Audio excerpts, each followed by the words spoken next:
ايوه يا فندم. معايا شركة الكهرباء لو سمحت.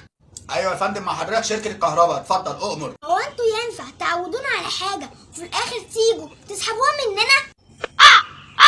لا طبعا ما ينفعش حضرتك، ده كده يبقى التأثير من عندنا. ايه شكوى حضرتك طيب يا فندم؟ ينفع حضرتك تعودونا ان كل نص ساعة الكهرباء تقطع، ودلوقتي بقالها كام؟ ساعة الا ربع ما قطعتش. ساعة الا ربع بحالها يا فندم؟ حضرتك متأكد من اللي انت بتقوله ده؟ بعد وقت اصور لك النور وهو مفتوح واوريهولك.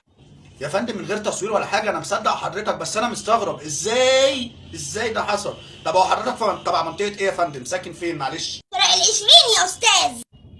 لحظات بس معايا يا فندم، هتابع الجدول بتاع المنطقة بتاع حضرتك.